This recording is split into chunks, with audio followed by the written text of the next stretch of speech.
Namaskar and welcome back to your channel Concept Buildup. I'm your educator Ritika. So guys, video start करने से पहले मैं आपको एक इन्फॉर्मेशन देना चाहती हूँ कि आज से हमारे चैनल पे एक नया प्लेलिस्ट स्टार्ट होने वाला है जिसका नाम होगा all about PhD by Ritika ma'am. जी हाँ, ये प्लेलिस्ट मैं ही स्टार्ट करने वाली हूँ और ये प्लेलिस्ट उन स्टूडेंट्स के लिए बहुत ही ज़्यादा ज़रूरी होगा जो रिसर्च करना चाहते हैं, जो पीएचडी करना चाहते हैं आगे जाके। उन लोगों के लिए ये वीडियो बहुत बेनिफिशियल होने वाला है क्योंकि यूट्यूब जैसे प्लेटफॉर्म में भी हमें पीएचडी के बारे में ज़्यादा इन्फॉर्मेशन नहीं मिल पाती है। तो बहुत सारे बच्चे कंफ्यूज हो जाते हैं, पीएचडी क्या है, कहाँ से करें, कैसे करें, बहुत सारे सवाल मन में आते हैं। तो ये प्लेलिस्ट, ये वीडियो आपके लिए बहुत हेल्पफुल होने वाला है। सो गाइज, जैसा कि आपने थंबनेल में देख ही लिया होगा, आज का जो वीडियो है ये है research degree entrance test of Kumaon university. जी हाँ, ये जो research degree entrance test Kumaon university का है, ये पर्सनली मैंने खुद दिया है पिछले साल 2020 में।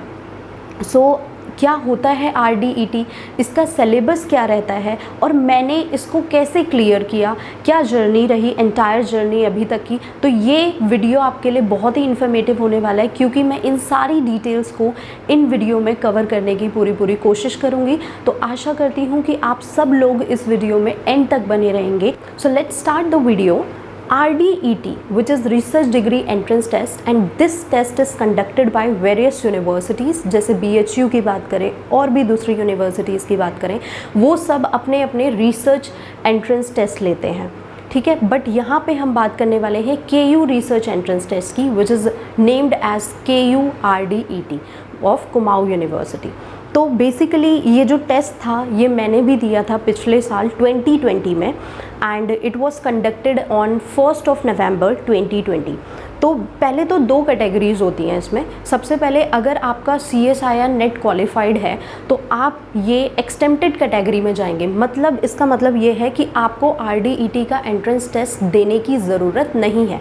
ध्यान रखना, सिर्फ टेस्ट देने की ज़रूरत नहीं है, बाकी सारे प्रोसीजर्स होंगे। सिर्फ आपको RDET में बैठने की ज़रूरत नहीं है, आपको कोई एंट्रेंस टेस्ट देने की ज़रूरत नहीं है। और अगर आपका नेट क्वालिफाइड नहीं है तो आपको RDET के एंट्रेंस टेस्ट में बैठने की ज़रूरत है। तो मैंने भी ये एंट्रेंस टेस्ट दिया था क्योंकि मेरा नेट क्वालिफाइड नहीं था, तो इसलिए मैंने 2020 1 नवंबर को RDET का एंट्रेंस टेस्ट दिया था। तो जब 1 नवंबर को ये टेस्ट हुआ था, इसमें सबसे पहले तो पेपर में था क्या, अगर हम बात करें सिलेबस की या पेपर कैसा आया था, तो पेपर का लेवल अगर मैं बोलूँ तो that was kind of moderate level. और सबसे इम्पॉर्टेंट चीज़ ये है कि जो आपका MSc है, अगर आपने MSc, जैसे मेरा subject was MSc botany. MSc botany के अगर स्टूडेंट्स को लेके चलें तो MSc अगर आपका बॉटनी से है तो आपने क्या है, MSc अच्छे से पढ़ रखा है। अगर आपने MSc को अच्छे से पढ़ रखा है तो आपका पेपर यहीं पे सॉल्व हो जाएगा, मतलब आप यहीं पे अच्छे से अच्छे मार्क्स ला सकते हैं। तो आपको क्या ध्यान में रखना है, आपको MSc बॉटनी का जो सिलेबस है, एंटायर सिलेबस, उसमें से जो इम्पॉर्टेंट आपको लगता है कि ये चीज़ें इंपॉर्टेंट है for the exam point of view, आप वो उठा लीजिए, उसको अच्छे से पढ़िए। दूसरी चीज़, अगर आप CSIR की प्रिपरेशन कर रहे हैं तो उस टाइम पे आप लाइफ साइंस के सब्जेक्ट्स पढ़ते हैं, जैसे cell biology, biochemistry, molecular biology, तो इनसे भी क्वेश्चन पूछ लिया जाता है। बट हम जैसे CSIR के लिए पढ़ते हैं बहुत ही ज़्यादा डिटेल में, वैसे नहीं पढ़ना है, आपको सरफेस में स्टडी करनी है, ठीक है। आपको क्या करना है, सरफेस में स्टडी करना है, तो ज़्यादा डिटेल में नहीं जाना। तो इस तरीके से आपका ये एग्ज़ाम में मेजर पोर्शन आपका MSc बॉटनी का एज़ वेल एज़ आपका जो CSIR के जो एग्ज़ाम्स होते हैं, जैसे लाइफ साइंस के जो सब्जेक्ट्स हैं लाइक सेल बायोलॉजी और बायोकेम, इन सबको आप पढ़िए बट सरफेस में पढ़िए। और क्वेश्चन पेपर जो था दैट वाज ऑफ 100 मार्क्स, और आपको उसमें से ये था कि आपको अबव 60 तो स्कोर करने ही है। वो क्वालिफाइंग मार्क्स थे कि आपको 60 अबव स्कोर करने हैं। तो फॉर्चुनेटली मेरा एग्ज़ाम क्वालिफाई हो गया था। नवंबर 2020 में जो कंडक्ट किया गया था, आई क्वालिफाइड इट, और विद इन 1 मंथ आपको ये पता चल गया था कि किन किन बच्चों ने, उसका रिज़ल्ट आ गया था कि किन किन बच्चों ने एग्ज़ाम को क्वालिफाई किया है। तो जैसे ही एग्ज़ाम क्वालिफाई हुआ, उसके बाद का जो नेक्स्ट प्रोसीजर था that was about the interview. ये एक नई चीज़ कुमाऊँ यूनिवर्सिटी ने स्टार्ट की थी कि अब जो होगा वो इंटरव्यू कंडक्ट कराया जाएगा बच्चों का। अगर एंट्रेंस टेस्ट क्वालिफाइड है या वो एक्सटेम्प्टेड कैटेगरी में भी हैं तो उनका इंटरव्यू होगा।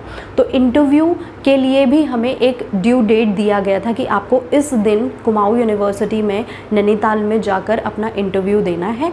और इंटरव्यू में आपको, क्योंकि कोई डिफाइंड सिलेबस तो नहीं होता, टीचर्स कुछ भी पूछ सकते हैं, तो आपको क्या करना है कि अपनी तरफ से जो भी तैयारी आप कर सकते हैं, बस आपको अपने कॉन्फिडेंस लेवल का ध्यान रखना है और ये सारी चीज़ों को कंसिडर करके चलना है जब आप कोई इंटरव्यू में फेस करेंगे। तो क्या हुआ, मेरे से भी एक सवाल पूछा गया था इंटरव्यू में, दैट वाज कि आप रिसर्च क्यों करना चाहती हैं। तो मेरा आंसर ये था कि रिसर्च करना मेरे लिए है कि मेरे को अपनी रिसर्च को सोसाइटी से लिंक करना है। I have to link my research with the society. और अगर हम ये कंसिडर करके चलेंगे तो research would be I think in peak, तो ये पीक में होगा। तो इस तरीके के सवाल भी आप लोगों से एक जनरल एप्टीट्यूड के ऊपर भी पूछ लिया जाता है कि आप इस सिचुएशन में, आपका एनालिसिस भी कर लिया जाता है, तो किसी भी तरह का क्वेश्चंस वहाँ पे पुट किया जा सकता है। तो ये था इंटरव्यू के बारे में। अब क्या हुआ कि इंटरव्यू हमारा, जैसे ही इंटरव्यू का भी रिज़ल्ट आया और फॉर्चुनेटली मेरा इंटरव्यू भी क्वालिफाई हो गया था। तो जब जिन बच्चों का research degree entrance test qualified था, सिर्फ उन्हीं को इंटरव्यू का कॉल लेटर दिया जा रहा था। बाकियों को, किसी को रिसर्च का एंट्रेंस टेस्ट अगर क्वालिफाइड नहीं है तो उनको कोई भी कॉल लेटर नहीं दिया जाएगा। तो इंटरव्यू का कॉल लेटर मिला और इंटरव्यू हुआ और इंटरव्यू का भी रिज़ल्ट आया। इंटरव्यू का रिज़ल्ट आने के बाद में हमें अलग एक दिन बुलाया गया अगेन यूनिवर्सिटी में, जहाँ पे काउंसलिंग हुआ था। और काउंसलिंग होने के बाद हमें डिफरेंट कॉलेजेस अलॉट किए गए थे।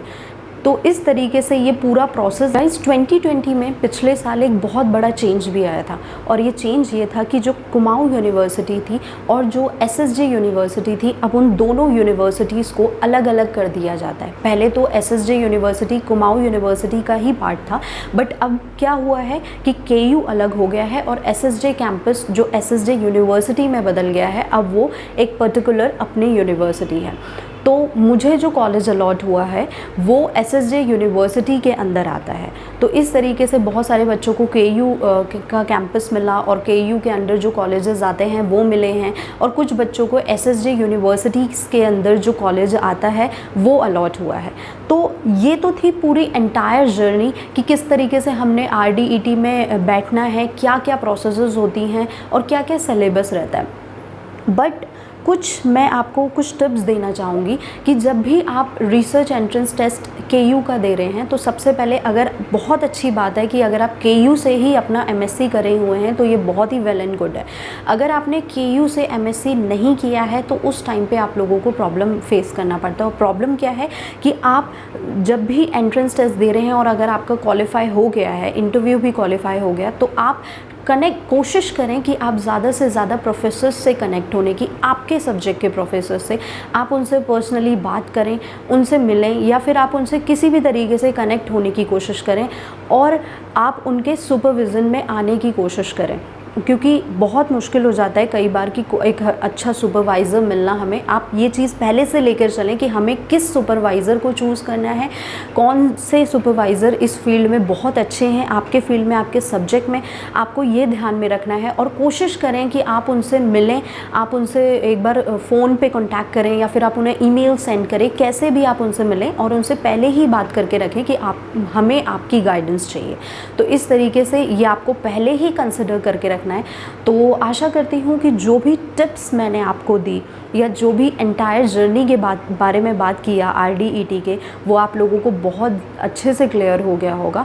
और पीएचडी करना, जैसा कि आप लोगों को पता ही है कि बहुत ज़्यादा मैंडेटरी हो गया है। अगर आप असिस्टेंट प्रोफेसर बनना चाहते हैं तो पहले तो नेट क्वालिफाइड अगर आप हैं तो आप असिस्टेंट प्रोफेसर के लिए अप्लाई कर सकते हैं। बट अगर पीएचडी नहीं है, अब पीएचडी मैंडेटरी है अगर if you want to be assistant professor.